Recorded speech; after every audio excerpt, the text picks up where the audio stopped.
Like ours is the best. Really? Compared to who? Where our product reduces turn by 5%. Okay, well now you got my questions going. How do you know it? For whom? You're telling me that this entire company is gonna invest their employees' time to help you build like $1 billion product. And then at the end, he said, then we're gonna give them the product with a discount. With a discount. There are lots of problems. Which problems do we solve? Well, that's gonna depend on which ones give us the biggest bang for our buck. It could be like a bad manager. To make their bonus, they're stocking, the bills in a drawer, not paying them. Money's in a bank, but they gotta make their bonus. Basically, we were able to get the cost down to $28,000 for the similar thing. Now, from the engineer's perspective, he's like, well, I designed it optimally. Yeah, for you, but you're not paying for it. We are.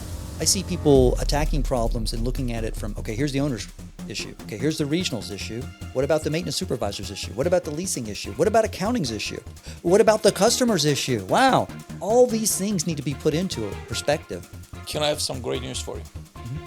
I build a product that's going to save your employees 20 hours a day. Your reaction to that?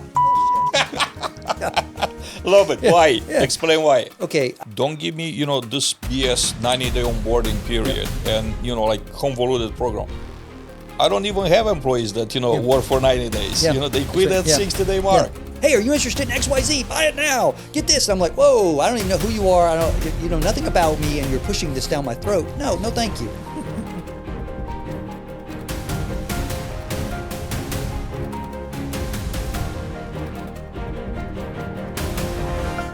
Ken, welcome back. It's great to have you back.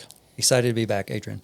Before we get into it, you told me that it takes 2 minutes for every product that hits your desk to decide if you gotta go with the product or not. Explain that to us. Well, we did talk about that.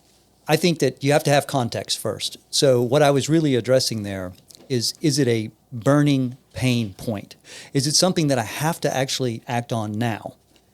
Then it's much easier for me to decide I have to make a decision now to do something. A lot of times I get calls from vendors trying to sell me something, and I'm not interested in it. And it's just easy for me to ignore them. And I think that's a lot of times they're getting that silence from owners because it's not a need. Or they can think it's a need for them, but for us, it's not that big of a deal. Now, what are you looking at in a 2-minute time frame? What are you looking at? What qualifies or disqualifies?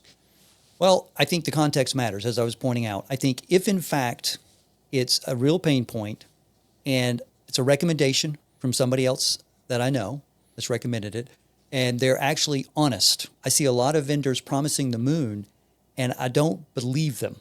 And that happens a lot. I'll see their analysis, I'll see their presentation, and I'm like, that's not right. It just doesn't even pass the common sense test.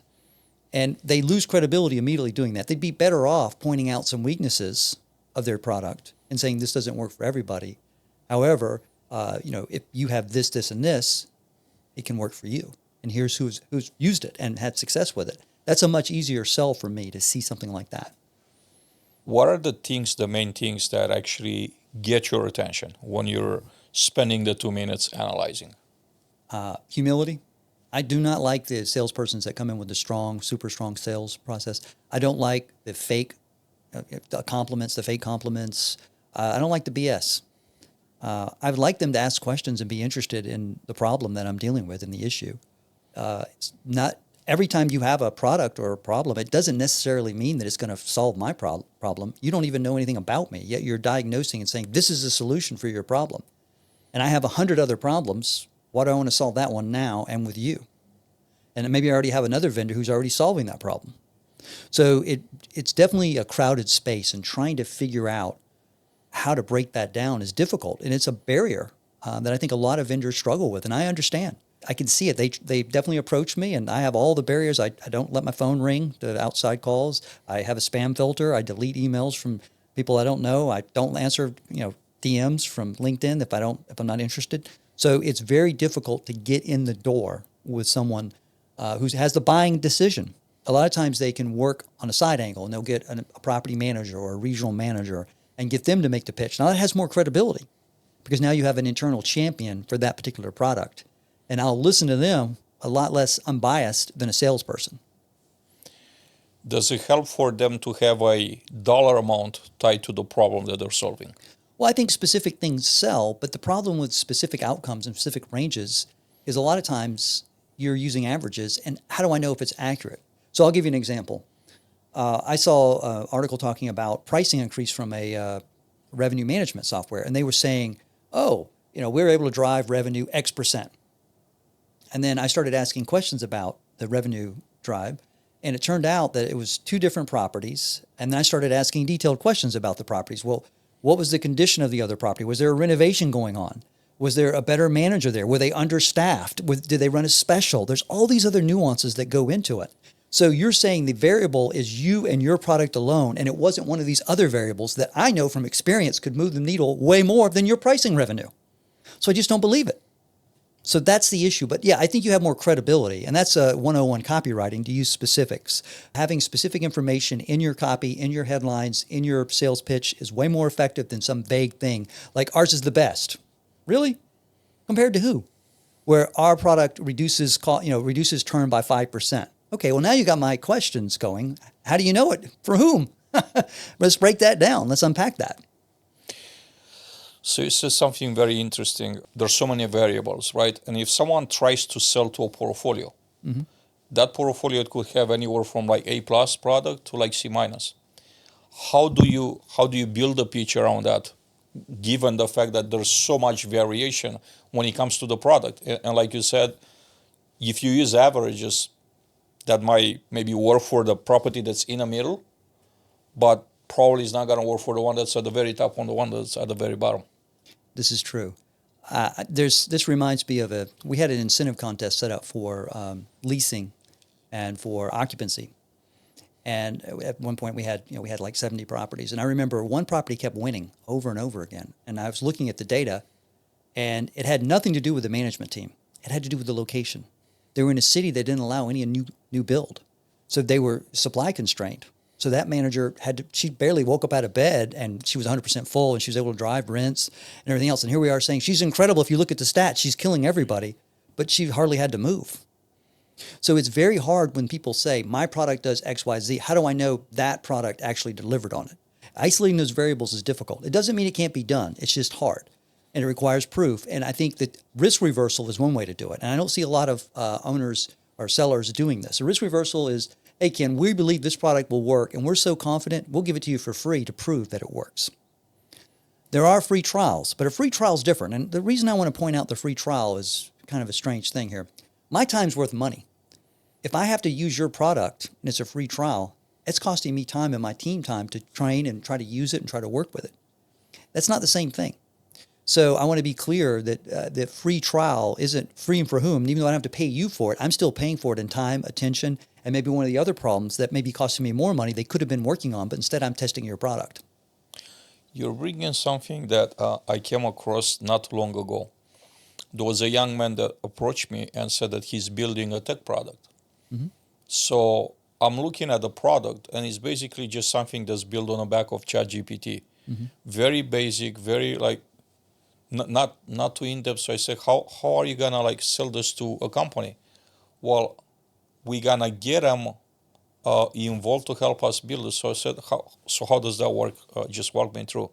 And he says, well, we're gonna give it for them at a very small price, and with their feedback, they're gonna help us build products. So you're telling me that this entire company is gonna invest their employees' time to help you build like $1 billion product. And then at the end, he said, then we're going to give them the product with a discount. With a discount. So you're telling me that they're going to invest their employees' time to help you build a product that's viable. And then in exchange, you're going to sell that product that they help you build, that they basically build it for you at a discount. And I had this like conversation with other tech companies. And what I'm hearing is that, yeah, actually that's common practice in an industry. That's how not most, but a lot of companies are getting started building their product. They're finding someone to say, yeah, you could use my employees as guinea pigs, and they're gonna spend their time and nerves on like finding all the glitches and everything just so you could like build a better product, and then at the end of the day you're gonna sell it to me for a discount. Beta testers. I can see that a lot. Basically, what's happening now with vibe coding is the skill of coding is compressing. You still have top-notch coders, but when you have people who have no coding experience can actually build viable platforms, viable task management, viable dashboards, and things of that nature, then what really is important is skill and expertise. And that's your moat around a lot of these SaaS companies. You need to have expertise. And the experts come in and they can actually help improve the processes at the businesses. And it's not just adding AI. Everybody wants to slap AI. It reminds me of the web.com. Everybody was just adding .com and everything in web. But AI is a tool that can definitely do incredible things. I'm a huge fan of it. But a lot of times I see people applying AI to broken processes. And I think it's just going to mask the problem that you still have broken processes. And there's many ways for processes to be broken. I don't think people take the time to step back and diagram out the process, start to finish, and see where all the problems are, where all the bottlenecks are, and where the biggest constraints for your business are. Because we all have limited time, we have limited dollars, and there are lots of problems. Which problems do we solve? Well, that's going to depend on which ones give us the biggest bang for our buck. So that's where we should be focused. So you could, you look at this list of all these different software, all these different uses, and I'm amazed that a lot of times you can go back to your current vendor and find out, oh, they have that already built into the software. You're paying for it. And yet you're now going to add an additional layer of complexity onto your system if you had just asked, yeah, we have that. So I see that a lot. So I think there's a big barrier for this because we keep adding layers of complexity, and we should be looking and saying, how can we reduce things? How can we make it simpler? How can we make it easier? When you have your on-site team spending hours putting together reports for the corporate office that very few people actually read, I think I'm drowning in data. Entrada, I love it. It's a great product, but I have all these thousands of reports, but no insight. I don't want to pull the reports. I want the thing to tell me, here's what the problem is at the site, Ken. It's smart enough to do it now. We have the tech. Why doesn't it tell us, hey, here's Monday morning, here's your problem. I'll give you this happened. I was talking to the regional and I wondered why our lost old lease changed. And sure enough, there were two people that had been moved in. They had not done the rent charges. It's 2026. Why on earth do we have residents in units with no rent charges? The AI should stop that. The software should stop that. So it just drives me nuts. There's so much to unpack here. And the first thing that I picked up on was when you said adding AI to a broken system is not solving and it's going to make the problems continue. I actually think that it amplifies them. It amplifies them at a rate that it's an incredible rate. So what you have right now, that there's a small problem in a small place, it becomes multiplied by a lot by AI being added to it. Give me an example of that. How you might think that would play out? I'm curious. So AI works in a certain ways. I'm learning, right? Mm-hmm.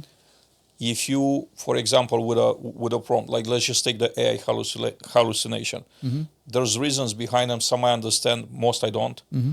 But if you have, for example, centralization, okay. Let's just take maintenance centralization. This would be an example. Okay. And you said that we're gonna add a layer of technology to it. When you have problems that you have shortage problems, people that drop the ball, or mm-hmm. like inefficiencies at the site level, mm-hmm. and you try to do that saying, I'm gonna bring in AI to help my team. So now instead doing 1 person per 100, I'm gonna have 1 person per 200. We're gonna have like shared text and everything. I think that's gonna amplify your problems. I think that's kind of like the frame of mind that I was applying to this. Interesting. Generally speaking. So it goes beyond just the AI. In that case, you're reducing the capacity of the staff to take care of the residents in order to save some cost. So what ends up happening there is it's probably the staffing shortage.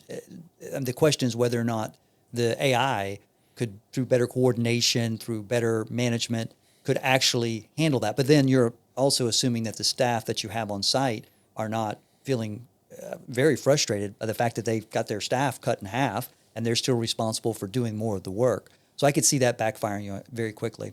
I was thinking of maintenance triage, for example. If you have a broken maintenance process where they're not properly sorting the work orders, so then the AI comes in and sorts it for them. Does it improve it? Well, I guess theoretically it could, because now you've taken that maintenance supervisor or property manager's task and breaking it to the AI. So that theoretically could actually make things better at the site if that's the only limitation. The problem is, it's kind of like cockroaches. Where there's one, there's more. If that's a symptom of a bigger problem, when you have that maintenance breakdown and triage, there's probably other things related to the people side, training, lack thereof, that need to be addressed as well, right? Absolutely. That's a great example out there. It's time gate entry systems were reimagined. Tired of dealing with clickers, key fobs, broken call boxes, and keypads everyone has the code to? Imagine managing multiple properties and realizing your keys are miles away. With Gatewise, access is in your pocket. No codes, no hassle. Residents can let in guests or deliveries from anywhere with a single tap. Gatewise integrates with your property management system, automatically revoking access when residents move out. The Gatewise management portal makes it easy to control every access point remotely from any device.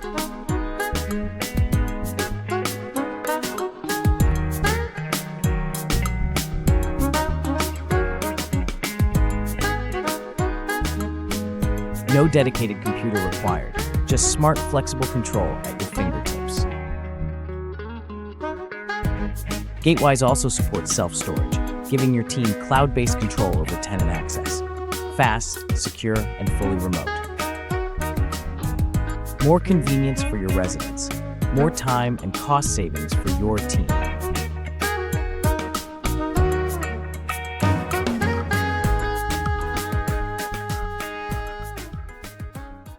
I think a lot of vendors have struggled their understanding whom they're selling to out there. And I'll just take one example of many that I know. And I think the biggest one, or the one that I could like see happening the most, is that they don't understand when they're selling to a owner or a manager. Walk me through the differences. If you were to now give one of the vendors like a coaching class, how would you coach them? How would you explain the differences? Well, I think that when you're talking, now I'm assuming, are you talking to a property manager or a regional manager versus talking directly to ownership? Or are you talking to a VP of property management, or what's the level that I'm trying to target here? A third party, let's just say third party management, let's just say corporate level, it's director level or VP level. Okay. Versus someone that's at the same level with the same title and owner manager. That's or someone that's asset management. So Yeah. I think we're kind of looking at like three different scenarios here. Yeah. So I would say that when you're dealing with a management company organization, and I've ran a very large management company organization, I would say a couple of things. The biggest thing that the management team has, they have an agency problem. Unless they're owner managed, agency problem. That means that they're not spending their dollars per se, especially if it's something that's passed through to the owners. Now, if it's actually paid for by the management company ownership, that's a different discussion. Now they're the owners. They're just the owners of the management company. So we're assuming in this case it's an agency problem that you're referring to. So it's, for example, they're adding some new software for the site people to use. And if that's the case and you're trying to sell that, that's a benefit primarily to reduce friction, to make things easier for the on-site team or for the management team. Now, another incentive, obviously, are rebates, kickbacks, whatever you want to call them, that some of the vendors do offer third-party management companies. So, for example, if you put all your supply orders through them, they'll pay for your company Christmas party, or they'll give you a certain dollar rebate up to a certain percentage. And I've seen those, and I've been on both sides of those transactions. Unfortunately, the owner is, of course, paying the higher price because they could have, of course, got a net lower price. But I get that. So that's one is, what the motivations are and the incentives there. But if you're trying to go after someone in an organization, I would say this. How fast is the organization growing? Again, this context. I keep coming back to context. Every sales process starts with context. Who are you speaking to? What are their biggest problems? Are they fast growing or are they declining? If you have a company that's shrinking and they're losing all their properties, you're not going to make any sale at all, more than likely, because they're losing their properties. Their people are probably running. It's a sinking ship. Something that's exploding, well, now you have a chance to grow and get in with a growing company, and you have a much higher probability, especially if you're solving a problem they're facing. Now, for ownership, I can tell you this.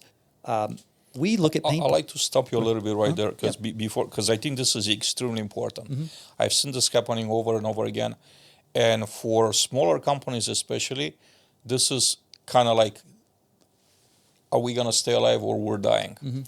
And it's a situation, you said they're losing properties. I want to unpack, how can a vendor do some research to learn, is this a company that I want to do business with? So, case in point, without naming names, large company, 30,000+ units, ran so much debt that they would not pay bills because they were in a situation financially they couldn't pay bills, they couldn't afford. And at the same time, they couldn't stop the services. So I encounter mom and pop, very small family operations that were all up to like $500,000. Those people had everything on the line. Like, this is a huge amount for a small mom and pop company. And they were now at this point to say, if we stop working for them, we're not going to get paid anyway. But if we keep working for them, there's no guarantee still. So they're between a rock and a hard place. And I want to ask you here to give me some examples of like, what are some things for them to look for to maybe help them avoid situations like that? Well, if I owned a small turnkey business, I like to use examples. It just helps me tie it back. And I noticed that they stop paying on time. That would be my first clue. Something's going on. They're not paying me on time. Is it a billing problem or they don't have the cash? That would be the first question I would ask. Now, I know a lot of the vendors also, they work with other vendors and they know like the paint supply company, they know the flooring company. And if they're friends with those, they could call them because you're not competing directly with them. You're selling different products and say, hey, are they not paying you too? If you start calling around and you realize they're not paying you and you're a small vendor, you only have one step here. You have to obviously complain, try to get the money immediately, but you need to stop work, period. If they go into bankruptcy or they get foreclosed on, you're not going to get a nickel. So stop. You don't want to do work for free, and a lot of them end up doing work for free. And I know exactly what you're talking about. I've specialized in distressed properties, and it's very bad when you see a deal where they've racked up. I bought a deal 6 months ago, and I called multiple electrical contractors, and none of them work at the property because they were owed thousands of dollars by the prior owner who they foreclosed on them. It's really heartbreaking to see. I had someone that called me, this was a couple of years ago, and he said, what can we do? How can we avoid this? And I said, if I was you, I will start like a spreadsheet that I will call that the blacklist. And I'll go reach out to other vendor friends and do like a share document and blacklist every property manager, every management company that doesn't pay bills. Even go a step further and create something that's like an online product that just the same as an owner, or a manager could rate like their vendors. Create like a rating system for the companies, for the ownership groups, also for the individuals. Because sometimes what I've learned is that it's not the company. It could be like a bad manager. To make their bonus, they're stocking, the bills in a drawer, not paying them. Money's in a bank, but they got to make their bonus. Yeah, the PO bombs. We call those PO bombs. So they knew the quarterly bonuses were due, and we would come out. Usually when you fired somebody, we had auditors that would go out also. One of the things that the auditors would do was open all the drawers, looking for any invoices or something like that was actually hidden or something like that. So yeah, very familiar with that. How can technology now prevent some of that? Well, you need both the cooperation of the actual vendor, and a lot of there's new software out there like that. So anytime work is issued, you have a PO system, so you know that if they're out on the site. So we actually had a PO agreement that if you were doing work on our property and didn't have a PO, you were not going to be paid, period. And usually all the problems were not with HD Supply, not with the big floor carpet companies. They were with the turnkeys, because the turnkeys were the easiest people to bully and manipulate. And there are also, a lot of them were using paper systems and things of that nature. So it was much easier and much harder for them too. Now you have things like Compliance Depot, which makes it much harder for them to have the proper insurance and the proper paperwork to even work for the larger companies. So what happens, I've seen this multiple times. You get one guy who has the insurance and has the Skype. He goes and hires them as subcontractors. They're still working on your thing. They just mark you up 50%. So because of your compliance and your insurance, you're paying 50% more for that insurance. But that's all part of it. I want to walk through your approval process. How do you approve purchases? Not all the purchases, because there's a workflow, there's a budget. If something is budget, you don't necessarily have to approve. But how do you look at an expense and say, okay, this is an expense we're making, or we're not spending this type of money? Because I think the answer actually helps like vendor understand, understand them, properly strategize. So are we talking about a routine repair? Or are we talking about a capital replacement kind of situation where I have to do a major capital improvement? Let's take them both. Okay. I think it's important to be specific on both. Okay. So I'll give a great example of this. We have actually a backflow device that's leaking on one of the properties. And they sent bids over, and they had multiple bids. And one of the bids was for a full backflow. It was like $7,800. And the other one was for a repair for $3,800. And the first question, of course, is well, do we actually have to do this? Can we call the city? Is this our responsibility? Whose responsibility is it? And of course, in this case, it's our responsibility. So we want to try to repair it. Always try to repair. Every owner out there is not, oh, let's just spend money. That's not going to happen. Not going to happen. We definitely are going to say, hey, let's try to repair it where we can. So vendors who are proposing complete replacement, we automatically are kind of skeptical. It's kind of like the barber. Yeah, you need a haircut. So I'm a little skeptical when they do the whole thing. It's like, really, do I need to do the whole thing? I would say that the first thing I would say, whenever I see a property that has a major repair, obviously I want to get multiple bids. The larger the project. Now, sometimes it's an immediate emergency where I have no choice but to be taken advantage of by the vendor because I have raw sewage backed up into the units. And I've actually experienced that firsthand several times where you're just happy someone shows up. And you're taken advantage of. Now, you can fight the bill afterwards, and I've done that because it's excessive, and they do come out, and they know you need them, so they have you at a real disadvantage. But usually if you're using ethical vendors, they're not trying to do that type of stuff. To the capital improvement projects, clearly the first thing is defining the scope, and that's the most important thing. So now you can use AI to help you if you're not an expert GC, but that changes the cost, can go 200-300% difference just on how you scoped it. I remember once we had a trash compactor and I had an engineer involved, and I got the bids and it was like $89,000 to put this trash compactor in. And I was like, this is ridiculous. Let's take this thing and let's break it apart. So I started asking questions. Why do you have to do this? What can we do this? How can we bring the cost? It's called value engineering in our language. So basically we were able to get the cost down to $28,000 for the similar thing. Now, from the engineer's perspective, he's like, well, I designed it optimally. Yeah, for you. But you're not paying for it. We are. So for us, we always want to try to figure out the most cost-effective way to do it. Now, we don't want it to look bad. We're not trying to cut corners. Clearly, if you need to do it. But I've seen a lot of mistakes in property management where you basically give someone who has no experience basically figuring out, hey, we need to replaster the pool. Well, do they know all the nuances of that? Are we replacing the tile? Are we doing the grout? What are we doing exactly? They don't even know. So I think it's very difficult to give those responsibilities to property managers or regional managers who don't have any of that experience and expect to get a good outcome. Ken, I want to go back a little bit to what we were talking about, customization. When does customization make sense? For the bidder.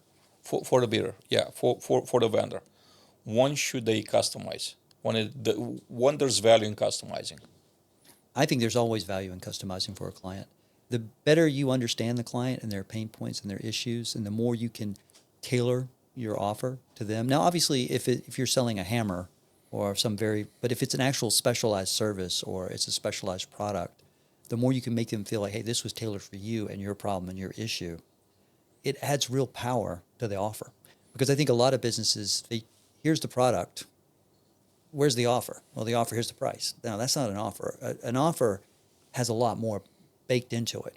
The name of the product is very critical. So people give these weird names to things and they don't really think how important the name is. With Xerox, you now know what Xerox means, or Google, they now have something. So having a name that means something and that conveys something to somebody, that's an important concept. I think great offers, and this idea here of customization ties back to the best offers. And in my mind, a great offer has a great name. It has a great, unique selling proposition. I see this way too often. It's a Me Too product. It does exactly what every other product does. It's cheaper, okay, but there's a switching cost. There's a pain cost. There's friction. I don't necessarily, it has to be, just because it's cheaper doesn't necessarily, maybe it's inferior. Cheapness by itself makes me think it's inferior. So that can go against you sometimes. So it's not always the cheapest bidder, although that definitely has an impact, but I'll sometimes will pay more to get better quality. There's a guarantee. How do I know it's going to work? I don't know this guy. If I've worked with them before, they have a leg up. So there's a lot more to this offer process and customizing the offer, making it special. And then you can add benefits and bonuses. Hey, if you do this, you get this, this, and this. So now you're tying them in and you're making it special. So now you have a unique offer that's not a commodity. What people are doing is they have a product or a service and it's now a commodity. They're not making it specialized for the individual. Oh, if you act now and you use our product, you get this, this, and this, and this special training and these issues here. And here's some case studies for other companies and how we've saved them money. All this is given to you for free at no cost. So it's added in. So it creates a much more compelling sales process for someone to get in the door.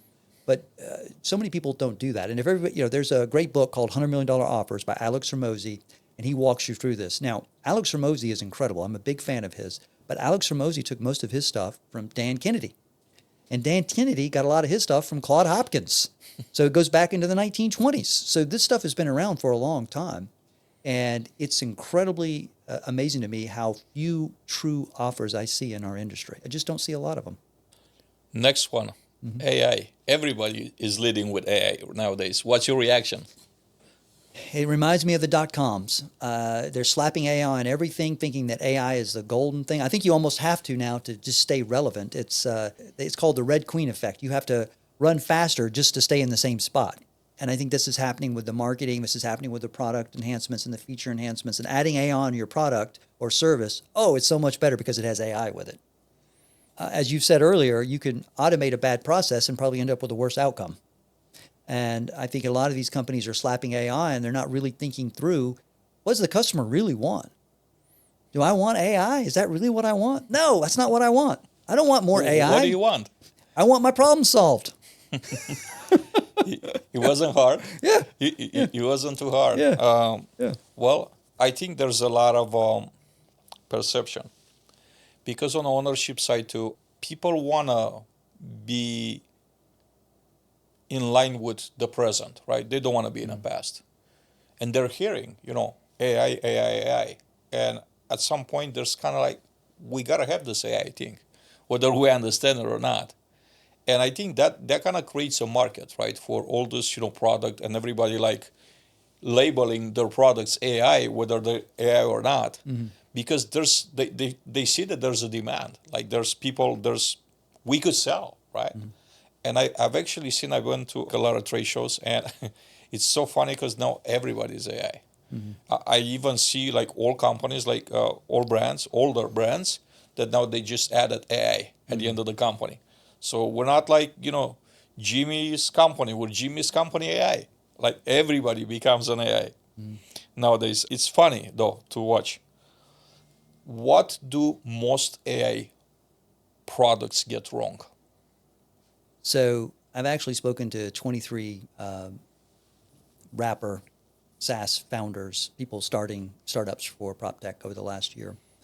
And what I've noticed is a reoccurring trend. They're very good at the technical. They understand, and some of them are very good at the actual problem they're solving. They actually worked in the real estate. They actually understand it, but they're terrible at marketing. And a lot of the products I see are just Me Too products. They just copy what other people are already doing. And the unique selling proposition they have is very vague at best. And you just scratch your head and say, I mean, it's interesting, but I've seen 20 other people doing the same exact thing. So I think that a lot of them are searching for relevance. And maybe it's the beta testing. Maybe this is a minimum viable product to get it in, to figure out how to create a truly competitive product. And I think for them, the moat is the expertise and the wrap it. So in other words, if everybody has access to these coding tools and everybody can build products, then it comes down to how good your system and process is for delivering the outcome that we want for the ownership. So if I want more revenue, I want more leasing, I want reduced cost. If your product can do that for me, wow, okay. And it does it for me better. And by the way, easier than it would take me to actually code it or do it myself. Now you have something. What I see a lot now when I'm looking at a lot of these products, I see a lot of hype. I see a lot of Me Too's. I see terrible marketing, terrible offers. And I see people struggling to try to really gain traction. So they're really struggling to gain that traction. So for me, I just shake my head. I definitely, we use Elisa AI. That's I think it's a $2 billion company now, and it's actually quite impressive. I've had a lot of copycats try to come to me and want to knock it off the throne, and I'm like, it already does it, and it does it better. So even though you're cheaper, why would I change? There's that risk, and I don't think people realize or appreciate the switching cost.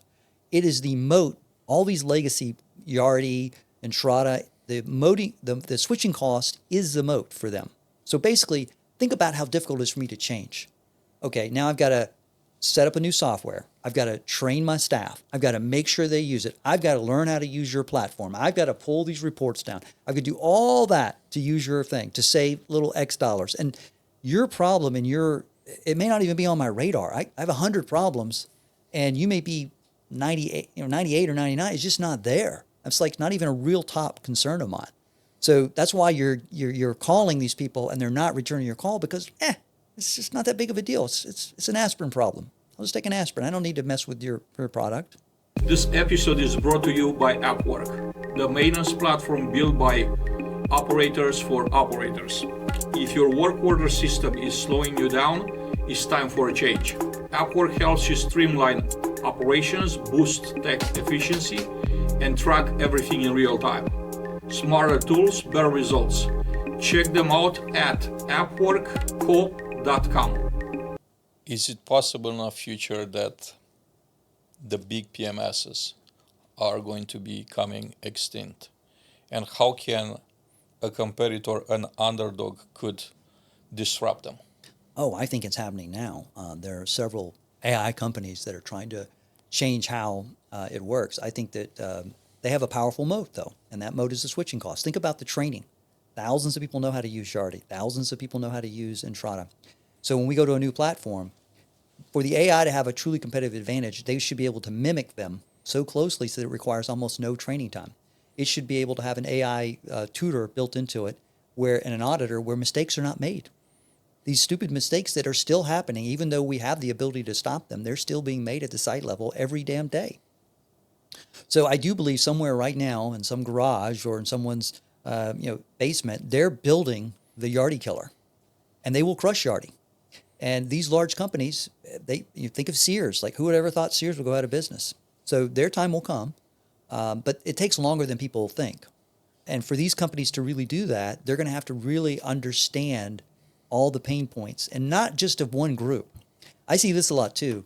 I see people attacking problems and looking at it from, okay, here's the owner's issue. Okay, here's the regional's issue. What about the maintenance supervisor's issue? What about the leasing issue? What about accounting's issue?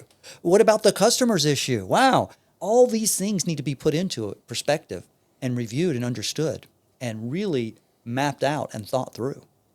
And I think that's missing in a lot of these products. Can I have some great news for you? Mm-hmm. I build a product that's going to save your employees 20 hours a day. Your reaction to that? Bullshit. Love it. Yeah. Why? Yeah. Explain why. Okay. This has actually been pitched to me several times. They have these little return on cost estimators and all this kind of stuff. And I'm paying the same cost. The employees are still there. I didn't reduce my head count. I've just added your cost on top of it. So what's the benefit? Well, they say, well, you'll get more leads in or you'll get more leases. Well, how do you know? And I come back to the metric. It's a broken metric. How do I know? What if I just gave a better incentive program for them? I'd probably get the same results. What if I had more training? What if I had different leasing agents? So I see this stuff and I'm so skeptical of it. And I just laugh. Don't believe them. What's the better pitch here? Well, if you want a risk reverse, like we guarantee it. We'll put our software in and you will see an improvement in your closing ratio, something I can measure, something I can verify on the existing employees. You'll see more revenue or something like that, and you have a guarantee in there. And it's something, and the guarantee needs to have some teeth to it, but you have to believe in your product to be able to do that. And if it really does what you say, you should be able to stand behind your product. And then it becomes no one else is doing it, so you stand out from everybody else. See, that's part of an offer that people are missing. Every vendor has a case study deck. Your opinion is that it hurts credibility? And if I remember correct from our previous conversations, is that right? Like, is that what you're believing? And then I want to unpack that. Why? What do you believe? Okay, I think case studies are very important, and I think that more vendors should use them and share them. I think the issue I have is how the case studies are done. I understand you want to basically have all the negatives pulled out of your case study. You don't want to show any negative things that went wrong or issues or anything else. But when you show me a case study, you lose credibility immediately if you don't show me all the variables that potentially could have impacted the outcome. So I go back to the revenue management. Your revenue management increased the NOI by 5%. Great. How do I know that that particular time you were leasing happened to be one of the best periods in our entire industry? I looked at the dates. I was like, yeah, that's some of the best years of leasing ever. Some of the biggest rent growth in that particular market. How do we know? So we don't. That's the answer. We don't. And when I see that, I'm just very skeptical. So it didn't convince me at all. As a matter of fact, I was like, it was just sloppy case study. I think there could be better ways to construct it. I think there would be better variables to track. I think there would be better ways to come back and say, this is how we really know it worked. What makes a case study believable? I think you show the problems as well. I think you show the issues you ran into. I think you show that it didn't work for everybody because maybe it did, maybe it didn't. I think you have to be honest. You have to say, look, they just underwent a $3 million rehab at this one. They didn't do any rehab at this one at all. This one here was, they haven't done anything for 4 years. You start getting a much broader case study, like a small sample size, and we know this in science, it just doesn't mean anything. So a sample size of 2 or 3 means nothing. Well, maybe you can draw some inference from it, but it's very limited. When you start getting 11, 12, 15 case studies in different markets at different times, at different periods, with different asset classes, then you can start drawing conclusions from it. Now, it doesn't mean you can't learn something from case studies like that. Of course, you can draw conclusions and say, well, this is my hypothesis, this is what I think happened, but I could be wrong. And just be acknowledged, hey, this is what we've seen. And if you wrap it with a guarantee, well, okay, now you're putting your money where your mouth is. You believe this case study. And I'm not the one taking the risk. You are. Now that changes the perspective. And you might have a better chance of getting in the door if you do that. But you better make sure it works. How should vendors present numbers so it doesn't kill credibility? Stop making outrageous claims. Stop making statements that we know are just not true. If it doesn't pass the smell test, we just don't believe you. And we're not going to tell, very few people are going to be honest with you. Like that guy walked out, that guy's full of shit. We're like, it's garbage. I don't believe a word he said. And that happens a lot of times. I'll have these meetings with people and I'm like, that was stupid. That was ridiculous. That was dumb. There's no way that's true. So I don't believe them. And I'm not going to be rude to their face and tell them. But they're just not going to get the sale and not know why. And the other thing I see people doing is making it way too complicated. I do not want to sit through a 30-page PowerPoint. I don't want to sit there for that. I'm going to flip. You ever seen this? You go to a meeting and people hand out the sales pitch deck, and what does everybody do? Flip back and look at the page where the price is and the bottom line. That's what everybody does immediately. So don't even hand them out that way because you're just going to go straight to the pat. So if people, I understand you need to explain a complex sales process. I think relationship building is undervalued in this industry. I think building the relationships first. I think so this is back to the context. If you get an introduction, let's say, Adrian, you recommend someone to me. I'm going to let them in the door because I trust you. You're not going to send somebody to me that's full of crap. So I think that's one way, is credibility from somebody else in a network. So if you know somebody and that person knows that person, of course, it's age old. You can go in the back door. Hey, I'm a friend of so-and-so, and we saved him a bunch of money, and he told me that I should talk to you about what we did. And that's such a big credibility to get in the door. So I think that's a missing piece to relationship. I think a lot of times I get these DM messages and they just blast me. Hey, are you interested in XYZ? Buy it now. Get this. And I'm like, whoa, I don't even know who you are. You know nothing about me, and you're pushing this down my throat. No, thank you. It doesn't make any sense. This brings me to a different topic that's also very important for the vendors. What you just described during the conversation so far is that owners are building firewalls. They screen calls, emails, everything goes to junk unless you're like a person that they already do business with. Mm-hmm. You said build relationships. So I want to unpack first, like, how can someone actually get in? Of course, a referral is great. A friend or a friend of a friend introduce someone to you, you're going to give them the time of the day. Mm-hmm. But then not everybody has a friend that is your friend. So for someone that's a company they're just starting, how do they work their way up towards a decision maker, towards an owner? I would say this. You have to have some clients. You have to have people that you've actually helped. And even if you have to offer the service for free, and improve it, and they're your beta testers, and you give it to them for free. Now you have a case study that you can at least go talk to somebody about. Hopefully your product works. Then figure out how to make a compelling offer. Then you use those individuals who you're giving the free services to make introductions. Now you start chaining from that. So you're way better off finding 5 companies you're going to work for free. Set your service up and open it up free in exchange for feedback, testimonials, and things of that nature to make it better and improve it. And then also you want referrals to their friends and document the case. Now you're building your proof. See, a lot of businesses, they don't have proof. I have this incredible product. It's awesome. It's the best in the world. Well, show me your proof. They show you this case study that's 8 years old, and it's like two deals, and you're like, what is this? No, you need way more proof. And people underestimate the importance of proof because we do not believe. We're bombarded all day long with all these sales messages. And do you really believe most of them? No, of course not. But if you want to get in the door, then you can, look, you definitely, cold emails work. Just the hit rate's really low. Direct DM on LinkedIn, it can work. The hit rate's very low. If you're willing to do that, you can get sales. Absolutely, it works. But there's a smarter way to do it. And I think the smarter way is to build credibility, build proof, and then work on referrals, and then build your network from there. Because if you're, okay, there's a great way of selling. It's basically you're acting like the doctor. So when you go to the doctor, you're not going to the doctor wanting a particular medicine. You're going to the doctor because you want relief. One other aspect of this relationship being hard to build, being very hard, making it very hard to penetrate, is that you mentioned relationships, right? And I'm hearing salespeople always saying, no, don't worry about the sale. We want to build a relationship. And as soon as you give them the time of the day, they start telling you about their products and services. They will not stop. What is the proper way to build a true, genuine relationship with your client? Let me just ask this, because I'm sure you had some great ones. What were the best vendors that you actually build a relationship with, and what made that relationship special? What made you love those people? Wow, that's an interesting question. First, I would say this. Some of the best vendors are the ones that I sought out. I had a pain point. I did research. I asked around. I found them. I worked with them. They were reliable. They did what they said they were going to do. So if they told me they were going to be at some place or they were going to get something done, and if they couldn't do it, they told me about it. So they were accountable. If they screwed something up, they would call me and say, hey, we screwed this up. What can we do to fix this? We want to make it right. So they had integrity. What a concept.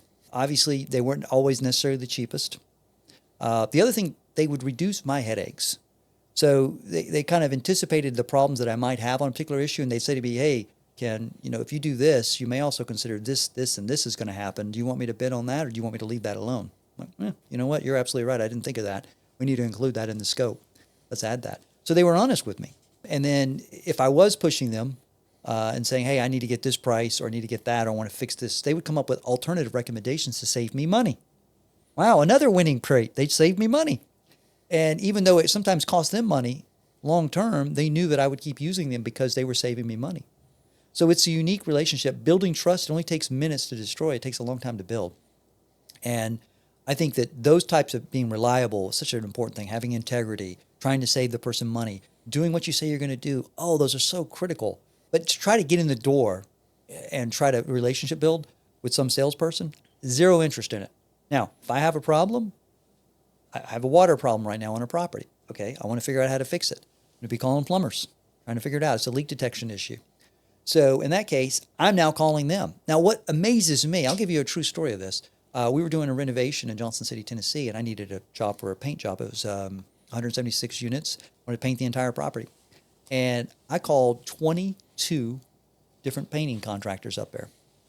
And only 2 of them returned my phone calls. I was stunned. I ended up using someone from Atlanta that I had known for years and had a relationship with. But it just shows you, I was really considering using a local vendor for that. But they didn't even bother calling me back.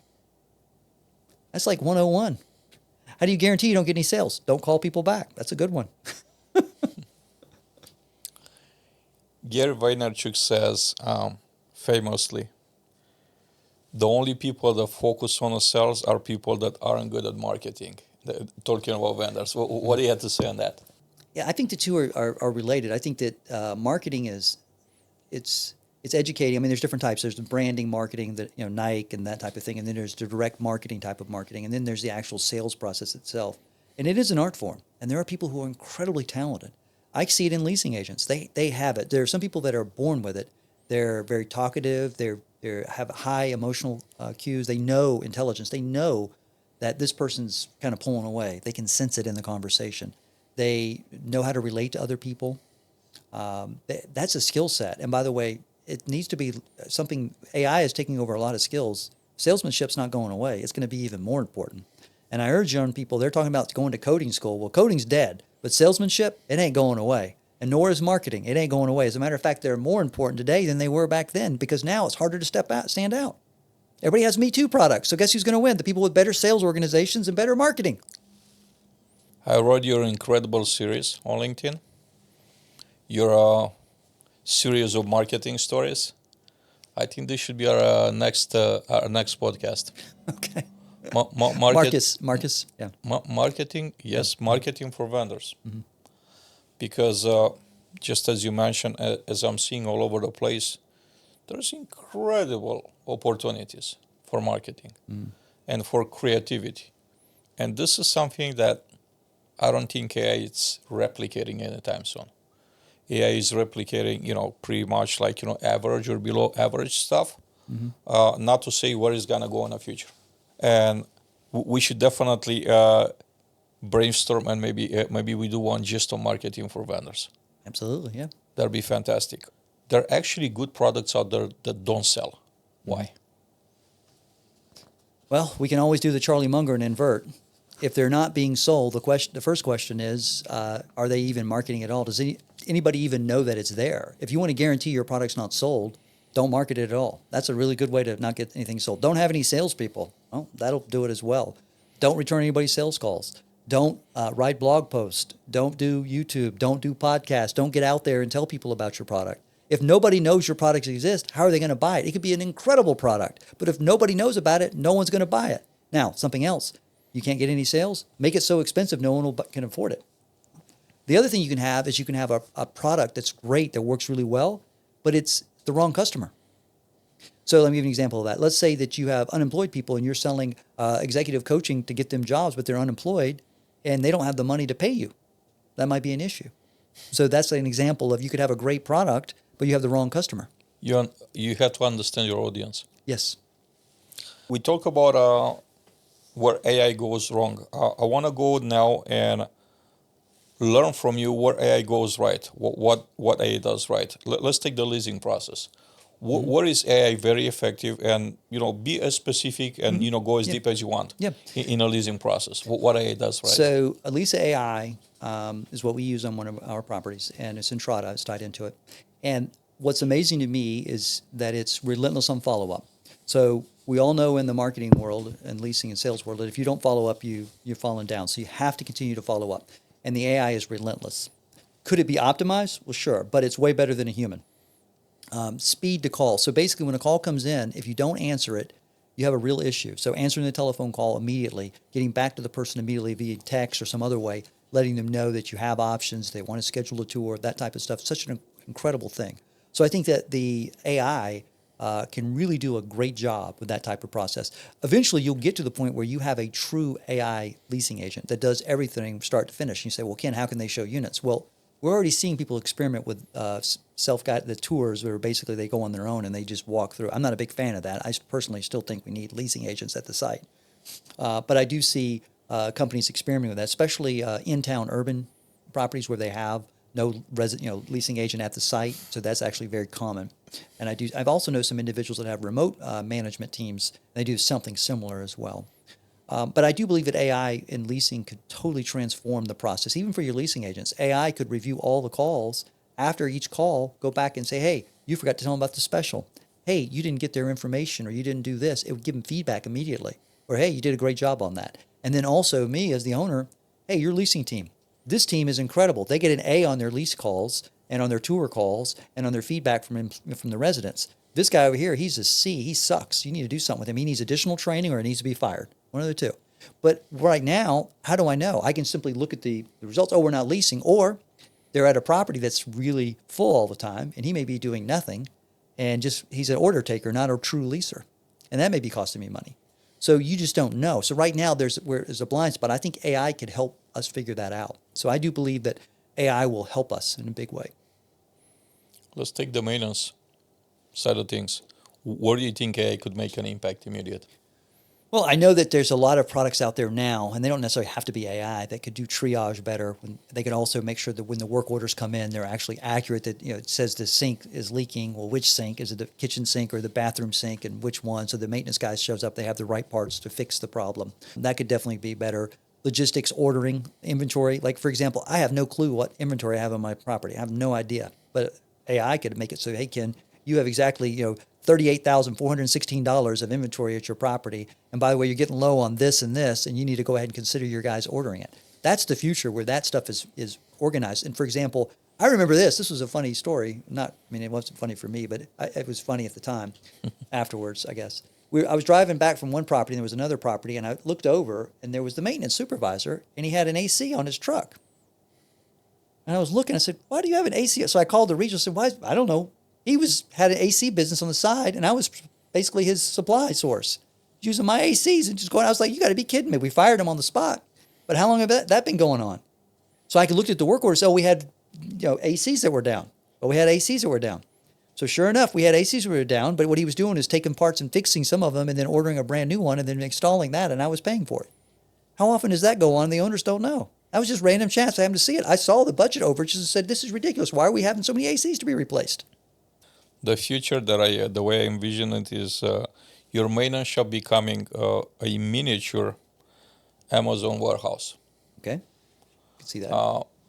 Not necessary to where Amazon is today, but with a very few tweaks to where you have AI cameras basically tracing every single part that goes in and out of the shop, and also doing your inventory in an inventory bins based on the weight, because it knows a door stopper weighs this much. When I'm pulling out, the weight changes, my inventory updates that way. Again, the technology exists at scale.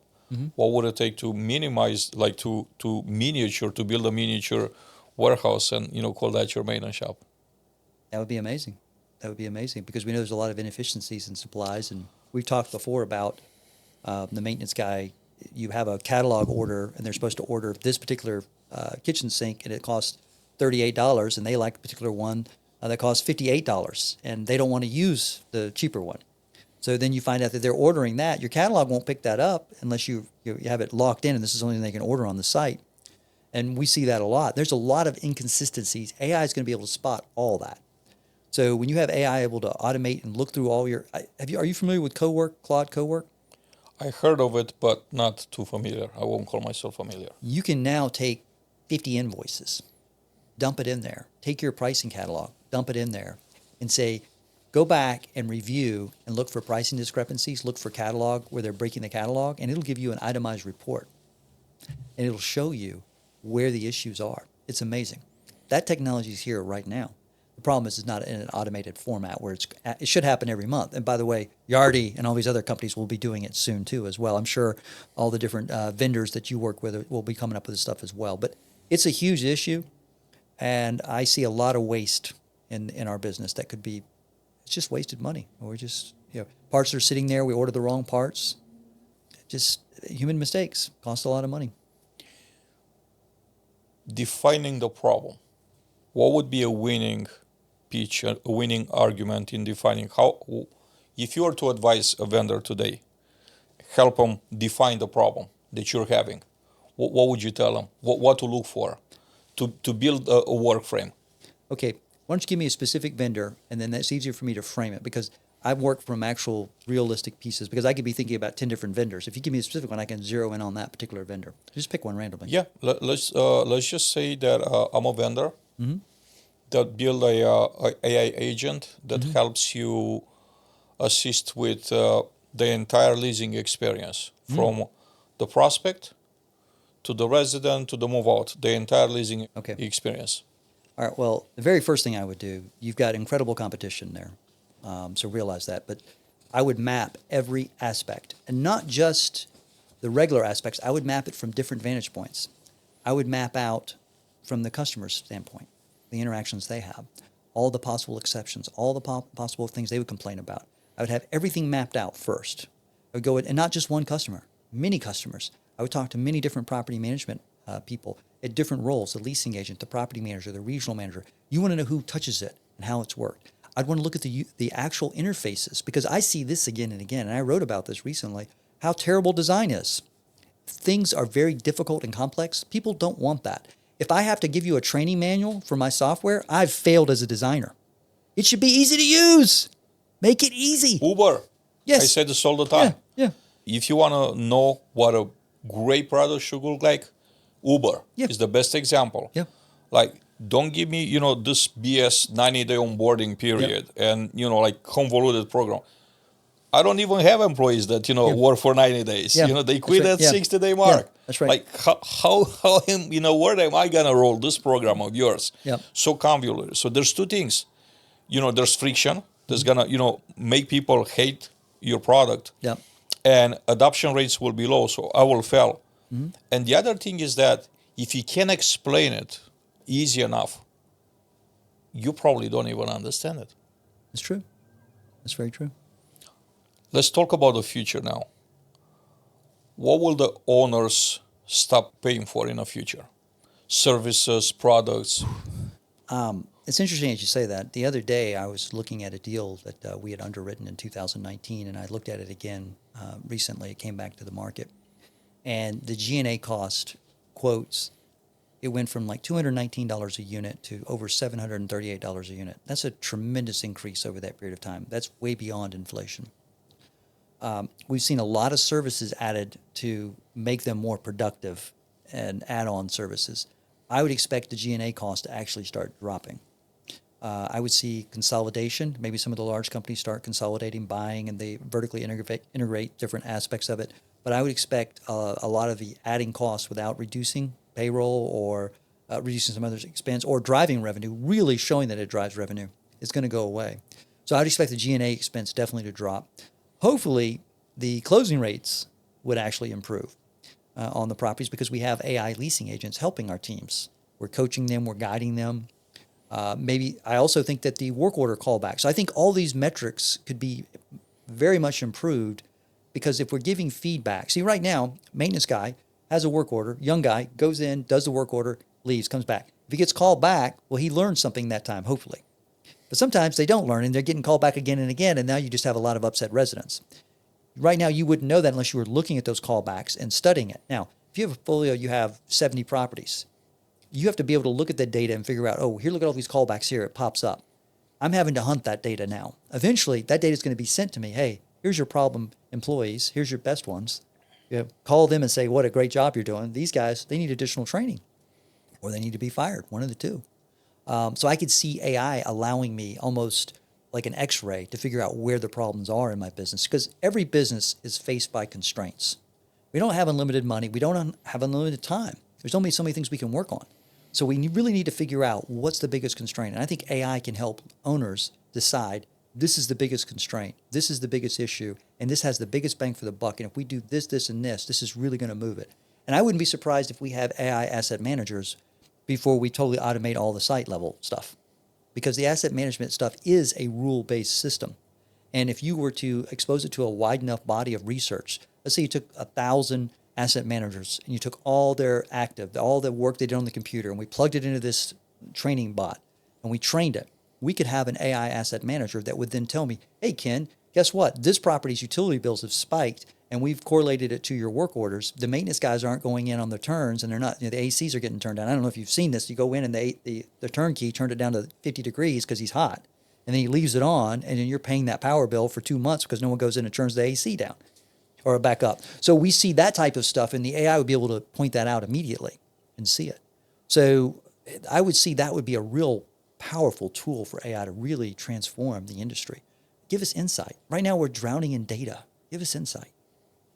You mentioned virtual asset managers, AI asset managers. Mm-hmm. Do you see in the next 3 to 5 years a lot of white-collar corporate jobs being eliminated. Absolutely. Absolutely. I'm blown away. Explain, please. Let's go a little deeper here. It's Yeah. a side, it's a side topic, but I don't want to go over because I think this is incredibly important here. Okay, so I like to use examples for everything. I had a partner call me up and they wanted a K1 analysis. I think it was in November, December, and they said, "Hey, we're trying to estimate for our fund what the K1 for this particular deal was." Now, normally you have to download the financial statements, put the balance sheet in. I have to pull up the tax codes. I have to figure out how to put it all together, and I've done it before. Very time consuming. It takes hours and hours to do. Just to build it, to set it up. I didn't have the template. I was like, so I'd done it a couple of years ago. I was kind of, how do I do it? I'm not really sure. So I said, let me see if Claude can do it. So I took the information, dumped it into Claude, and then I had a conversation with Claude, gave it a series of prompts. And then, of course, the most important thing is after it was done, I said, you're a forensic auditor, go back and audit your work. And it created an incredible spreadsheet. And I think it took me less than 30 minutes. And I was working on something else while it was working. How long does it take to a human to do that typically without AI assistance? Well, obviously, if you're, if someone that's way better trained than me, maybe they could do it in a couple of hours, like a CPA or someone but me, it'd probably take me half a day or longer to do it, just because I'd have to go research stuff, pull it down, get the right format, go back and check it to make sure I'd done it right, that type of thing. So the fact that I could do it so quickly, and that's not the first time I've done this. So we also had another example where we were auditing utility bills, and there were hundreds of utility bills to go through. It takes a long time to look through utility bills. So I've done it in due diligence. You have to look through each one of them. You're looking for issues. Now, go to Claude Code, Cowork, dump it in there. Boom. Sends out a beautiful report. Tells me exactly where the problems are. In probably 20, 30 minutes, depending on the size. Now, if it's 1,000 of them, you have to break it into bigger chunks.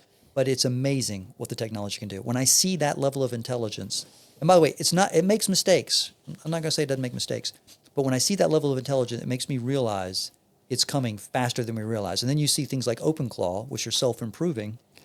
OpenClaw will be here probably in 2 or 3 months for everybody else, not just the techies. I'm actually setting one up now. And it's an incredible piece of tech. So I see the potential, and I'm like, wow, I could literally have digital employees that work full-time for me, never take a break, don't have holidays, and they do all the work that anybody you could do on a computer, the AI can do. Ken, this is, as always, incredible. As we wrap up the conversation, what's one piece of advice that you have for vendors watching this episode? Work on your offer. I think most businesses have terrible offers, and an offer is much more than here's our product and here's our price. The offer should be compelling. It should have a great name.